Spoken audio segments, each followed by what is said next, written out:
I discovered Formula 1 at a very young age, where Michael Schumacher and Mika Häkkinen were the two title contenders, and through my entire life and ever since, I never stopped watching it. At the same time, pretty much, I've got my hands on Gran Turismo and it followed me through in the same fashion. The sense of speed, precision, pushing the boundaries and the mighty V10s of the time were something to behold, and I've been fortunate enough to go to the French GP in 2005, as I was still a kid, with 20 Formula 1 cars blasting flat out at about 20k RPM, seeing all of those drivers like superstars and wanting to emulate them. Years later, I found myself racing against Sir Lewis Hamilton in 2019 at the FIA Gran Turismo Championship World Finals, known as the GT World Series now, which happened about 2 weeks ago from now. Both worlds in one place, and I won the damn race. I'm Jamas, former esports player on Gran Turismo as one of those NPC drivers in Gran Turismo 7, and today I wanted to talk about Formula cars in Gran Turismo. Before we start, I think giving a definition of what is a Formula car is gonna be mandatory. There is surely multiple definitions, but I will go with this one. It's gonna be a single-seater, an open-seater with or without halo, with open wheels. By definition, the Red Bull cars are excluded because their wheels are covered. Also, I will exclude karts because I believe a Formula car and a go-kart are two different things. Even if it could be within the definition, I'm gonna exclude them. As I dive into this subject, I also wonder, what's the future for Formula cars in Gran Turismo? Between the licensing and all of that jazz, that question stuck into my mind. So to answer this, we will go through time from the very first Gran Turismo. The original Gran Turismo on PlayStation 1 released in 1997 and 1998 do not have Formula cars at all. There's nothing. So straight on to Gran Turismo 2.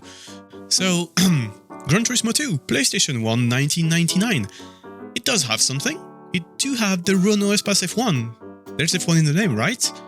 Yeah, but no, it's just an F1 engine in a prototype. It is not a Formula car, it's just a nice prototype made by Renault, Williams, and I think Matra even.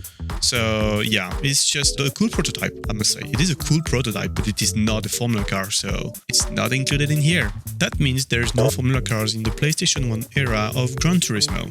At best, we've had GT cars such as the Supra, or prototype cars such as the GT1 or even the Suzuki Escudo for Gran Turismo 2. So no Formula cars at all, to the PS2 era we go. Gran Turismo 3, PlayStation 2, 2001. Now we're getting started for real because oh boy, Gran Turismo 3 might be the one GT with the most Formula 1 cars in the single entry. I say Formula 1 cars, but technically they are all unbranded, licenseless, yet heavily inspired from real ones. To make things even easier, we need to split Gran Turismo 3 between NTSC and PAL regions, because both had different Formula cars rosters. Let's start with the version which I grew up with, the PAL version. The first of them is the Polyphony Digital 001, which is based on the 1994 Williams FW16, with a higher nose resembling more of the ones from the later Williams in its philosophy. With a naturally aspirated V10 engine and about 790 brake horsepower and 540 kilograms, it was the car to have in the GT3 PAL version. It was amongst the fastest, if not the fastest, aside maybe test course and super speedway, because the top speed was kind of limited to be fair. In the same fashion, the 002 is another licenseless F1 car looking even closer to its real counterpart, the McLaren Honda MP44 from 1988. Having a V6 turbo of 789 brake horsepower like the Polyphony 001, a few parts got changed, mainly the rear wing. It had a slightly better top speed at the cost of cornering ability compared to the 001, but still not suitable for test course against powerful machinery. PAL's version is covered with only 2 cars, but a little spoiler, there's 6 more to come. In engine matter, they're also closer to their real-life counterparts compared to the PAL version, with their names being more explicit towards which F1 is based on, starting with the Polyphony Digital F686/M. If you read the name, F stands for Formula, 6 because it does have a V6, 86 because it's the 1986 car, and /M because it refers to the driver being Nigel Mansell. At least this is my understanding about it. From this, we can deduce it's based off the 1986 Williams FW11, with way more power than the polyphonies we just talked about, having 926 brake horsepower. In a similar fashion, the F687/S is based off the 1987 Lotus 1990 of Ayrton Senna. As it was in real life, the power output decreased from the year prior with only 888 brake horsepower with the same weight. I must add, when I tried this car, it was quite a handful, easily the worst to drive, and I even spun countless times. Finishing the trio of the V6 Turbo Formula 1 era, we have another one from Ayrton Senna, the infamous McLaren Honda MP44, which dominated F1 in 1988, and so Senna being the champion. It's very similar to the Polyphony 002 with 789 brake horsepower to speak of. Even the liveries are almost the same, though it's a good 100 brake horsepower too much compared to the real thing though. Now entering the naturally aspirated era of Formula 1 cars, the F090/S is directly based on the 1990 McLaren MP45B of Ayrton Senna again. Hosting a V10 with 690 brake horsepower, it's by far the least powered Formula 1 car of Gran Turismo 3, but its handling makes up for it. At first glance, the F094H and F094S are the same car with different liveries, but after inspection, I found out they drove quite differently despite having the same specs, with 790 brake horsepower like the Polyphony 001. Clearly inspired by the 1994 Williams FW16 of Damon Hill and Ayrton Senna, again, the /S version is vastly superior in handling compared to the /H, making it the car of GT3 and TSC, test course aside obviously. In a general matter, and despite all of them having the same weight of 540 kilograms, the NTSC Formula cars traded straight line speed for cornering speed from the oldest to the most recent, aside the F094s, which allied all the advantages in one, especially the /S. So that makes it for Gran Turismo 3, right? Not really. There's one more car I need to talk about, and I think it's the least known of all of them, because it's a cut car from Gran Turismo 3. The McLaren MP413 was found in the game but wasn't accessible nor meant to be played. Having the real-life livery on it, the 1998 McLaren livery, which won both championships that year with Mika Häkkinen as a driver's champion, this car is clearly unfinished and was meant to be a test car more than anything, as the livery suggests. If there is one original Formula car of Gran Turismo to remember, it is surely the Polyphony Digital Formula Gran Turismo. First appearing in 2004/5 depending on the region, it's the first one to not have clear roots on which Formula car it is inspired from, as stepping away from the Formula 1 rulebook of the time too, being wider, having slick tires and a V12 engine. From the 3.5-litre engine, it outputs 904 bhp and only weighs 544 kilograms, which is clearly your GT4 endgame car. On top of that, it's the first Formula car to survive through time. It arrived in Gran Turismo 4 and will survive up to Gran Turismo 6. Leaving the PS2 era to go to the PS3, we've seen our first officially licensed Formula 1 car to appear in the Gran Turismo series, the Ferrari F2007 from 2007. Arriving in full HD glory in Gran Turismo 5 Prologue, part of the incoming premium car roster, including a cockpit view, its specs really highlights the liberties taken by the Formula Gran Turismo, with the naturally aspirated V8 boasting only 707 bhp for 600 kilograms. It came with the Felipe Massa's and Kimi Raikkonen's number, with the brighter and darker red color to choose to. As GT5 Prologue released in 2007 in Japan, it made it just in time to be released the same year as it was used in real life. On a side note, the two last cars mentioned appeared in GT PSP, released in late 2009, as in Gran Turismo 5, where the Ferrari F10 from 2010 made also its first appearance. In a similar fashion to the F2007, it is a fully licensed F1 car released in the same year of its real-life usage, this time driven by Felipe Massa and Fernando Alonso, where both numbers are also available. With similar specs between the Ferrari F1 cars, they sadly were left in their own bubble as it was unable to compete against anything that wasn't either the F2007 or F10 online, as it was unusable through the carrier of GT5. Gran Turismo 6 released in late 2013 saw the removal of both Ferrari F1 cars, leaving only the Formula Gran Turismo all alone for a few months, until the update 1.08, which arrived with a bunch of Ayrton Senna's car. The West Series Racing is a fully licensed Formula 3 car. It's the first Formula car to not be remotely close to Formula 1 with a whopping 165 bhp for 455 kilograms. Clearly the slowest of them all so far, it proved to be quite nimble and fun, especially on small tracks like Tsukuba. At the same time, on the opposite end of the spectrum, the Lotus 97T from 1985 set foot in Gran Turismo 6 while being fully licensed as well. almost reaching 1000 bhp for 540 kilograms. This V6 turbo-powered F1 car was a beast waiting to be mastered. It's one of the first where it is possible to change some aero parts in GT Auto, such as the rear wing or some winglets. We are finally arriving in the modern era of Gran Turismo with Gran Turismo Sport, which was released in October 2017, and the cycle went on.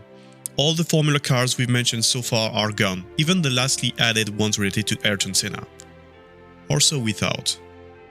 4 months in Gran Turismo Sport's life cycle, in the update 1.13, we saw the Gran Turismo F1500T-A.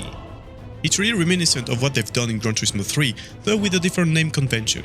From my understanding, F means formula, 1500 is the engine displacement, so 1500cc or 1.5 liter, T means it's a turbo engine, and A being the model, so we could read that as a formula car with a 1.5 liter turbo engine model A. It is an unbranded and licenseless Lotus 97T from 1985, with a few tweaks here and there, so it's actually not exactly the same one. Though, the main characteristics of the car remain, especially the handling and the specs, and also the wheel spin up to 3rd gear. That's kind of a characteristic of the car, to be fair. Despite its default liveries, GT Sport saw the addition of a livery editor, allowing everyone to recreate the famous 97T if they wish so. Now, 9 months in, another Formula 1 car made its entrance in Gran Turismo Sport in the 1.23 update, the fully licensed Mercedes-AMG F1 W08 EQ Power Plus. Okay, this one is done. It is the 2017 championship-winning F1 car with Hamilton, the driver's champion, and Bottas. Deploying 890 brake horsepower from its 1.6-liter V6 turbo hybrid engine for 728 kg, it developed a huge amount of downforce that could be cut with a free DRS system to get faster in the straight lines. On top of the regular one, a sponsorless model was also added, with only base colors to run while the livery editor was unusable on both of them. It's one of the very few cars, if not the only one, to not be able to have a custom livery on it. Going away a bit from Formula 1, the Super Formula SF19 debuted in the 1.36 update, just in time before the 2019 Super Formula season. Its performance is between Formula 1 and Formula 2 with a 2-liter inline-4 turbo engine giving 639 brake horsepower for 660 kg. No DRS or hybrid system, but an overtake button giving additional power for a limited amount of time. As the W8, it came in 2 models, but this time due to the 2 engine suppliers, Honda and Toyota, they arrived in separate models. If both cars sound different, they're strictly the same performance-wise. We are finally at the current Gran Turismo 7, which released in 2022. As GT6 did with GT5, GT7 almost carried over all the cars from GT Sport, one of the omissions being the W08 cars. The cycle goes on still, and we lose more licensed F1 cars with time. But as one leaves, another one makes its quote-unquote first appearance in the update 1.20 in August 2022. First appearance? Yes and no, because it's the infamous McLaren Honda MP44, which dominated the 1988 season with Ayrton Senna and Alain Prost, the former winning the Drivers' Championship. If we had a closed and licenseless version GT3 with wrong specs, we now have the real deal with its 675 brake horsepower. Despite being a licensed F1 car, the livery editor can fully be used, allowing to replicate many more liveries, as I've personally done. Though it is not without issues, as it suffers from the double shifting trick, consisting of shifting up 2 gears at once to gain time, as the upshift time, turbo lag, plus the gearbox ratios makes it slower to shift up one by one. Another one which this time is fully a Honda, with the RA272 from 1965, the first Honda F1 car to win a Grand Prix, arriving in the update 1.29 in February 2023. It's a classic licensed Formula 1 car, also known as the cigarette cars back in the days, without any wings, weighing only 498 kg, with a small V12 giving 228 bhp. It was, at the release, the oldest Formula car of the series, asking for a completely different driving style if driven on the right set of tires. Like, not racing tires, more so comfort softs. And yes, it do slide a lot. In the same fashion as the SF19, the SF23 arrived in both engine variations in the update 1.32, with a revised aero kit closer to the current Formula 2, and at the start of the 2023 Super Formula season, just late by 2 weeks. It's also the same specs as the SF19, with a bit less horsepower, a bit more weight, and also a bit wider. Mercedes came back with a different F1, but it couldn't be more different compared to the W8 of 2017, when this time we get their 1955 F1 car, driven by Juan Manuel Fangio. Like the RA272, it needs some adaptation to get used to its handling, especially if driven not on too grippy tires such as racing tires or sports tires. It is, as of today, the oldest Formula car of Gran Turismo, as it is the only one to have its engine on the front. It arrived in the last public update of GT7, the 1.54 last November. But it is not the last car we're gonna talk about here. Oh no, there's one last we need to talk about. Do you remember what I said about the F1500T-A? Well, the same applies here. The name implies that it is a Formula car with a 3.5-liter naturally aspirated engine, Model A, as the lack of the T letter implies it's naturally aspirated. So please, welcome the Gran Turismo F3500-A. It was announced in the 2024 Gran Turismo World Series World Finals and driven there, and it's due to arrive soon, at least from what the commentators said. It's heavily inspired by the Williams FW14 from 1991, despite having a 773 bhp V12 engine and not a V10 of around 700 bhp like the Williams had. It shares the same dashboard as the Toyota GT1 and Mercedes CLK LM, proving to be a Bosch spec dashboard of the 90s. As a small trivia, it also shares it with the Minardi from 1992, as I've been told on social media. So that's it. That's all the Formula cars in Gran Turismo. Or at least I hope so, and that I didn't forget any car. Otherwise I would just look like a clown. But what can we conclude about this? In total, we've had 20 different Formula cars, as per the definition I gave, and it's not rare to see all the licensed Formula 1 cars not making the cut to the next game, as it was the case for the licenseless F1 cars in the early days. The Polyphony 001 and 002 as their NTSC counterparts didn't make the cut to GT4. The Ferrari F2007 and F10 didn't go past GT5. The Lotus 97T as the West Surrey Racing remains a GT6 exclusive. Only the licensed F2007 F1 car and the SF19 made it to different Gran Turismo games, while both the licenseless Formula Gran Turismo and the F1500T-A survived in their respective era, the latter still in use. With 3 additional licensed Formula 1 cars in GT7, I can only wonder if they will pass the test of time or if they will remain GT7 exclusives. At least, it seems like a workaround can be found like the F1500T-A and the F3500-A, being heavily inspired to real-life ones while not being the same under the Gran Turismo brand. To which extent it could be used, I don't know, but it seems to be an option when licensing isn't one. So who knows, maybe the next one in line is an early 2000s 3-liter V10 F1-like car, the F3000-A, or a modified version of the Mercedes AMG F1 we've had, the F1600TH-A, without livery restrictions this time. Or if we lose the MP44 in the next entry, it could be the F1500T-B. So to answer the question, what's the future for Formula cars in Gran Turismo I've had at the beginning of this video, and after going through the GT series, I think it can be quite clear with the recent events, even if I can't be sure as it's mostly observation. If a Formula car can't be brought due to licensing issues, the workaround seen with the Gran Turismo branded F1-like cars proved to be a worthy alternative. And if a license isn't renewed, its prior model can be reused and tweaked enough to fall into the same pattern. So I'm very hopeful to see the future of Formula cars in Gran Turismo being quite bright with new entries or coming back ones, unless that trick can't be used anymore and we're gonna rely really on original Formula cars or licensed ones. That's the end of the video. I wanted to make it around 20 minutes, and from recording it seems to be the case. I don't know with the editing and everything after, maybe shorter, maybe longer, I don't know. But from recording right now, it is around 20 minutes, so I'm quite happy about this. I didn't yap too much, because I'm known for yapping a lot when I talk, just like this. I hope you enjoyed the video. I hope it was informative enough. I'm not used to do that kind of videos at all. I'm not a content creator or anything. It's just like a side project I wanted to do because I like Formula 1, I like Formula cars, and I like Gran Turismo. And with the latest announcement during the World Finals, I really wanted to do something. So yeah, I just did that. It's the quality it is. I don't know if it's gonna be good or not. I don't even know if people are gonna watch it. I'm not aiming to have like millions of people watching it, and if, you know, it's just for fun for me, and there's surely better videos about this subject anyway. So like I'm thinking of Ruffle Waffle, maybe he's gonna make a video like this sometime soon, I don't know. Or like any other content creators that are better than me. So yeah, I just wanted to do this. I've done it. And see, that's what happened when I don't have a script and I keep yapping. I just blah, blah, blah, blah, blah, blah, blah, blah. So I will wish you a very good day, good evening, good morning, wherever you are in the world. Just have fun, be happy. And I wish you a very nice end of the year because it's December as of recording this. And take care.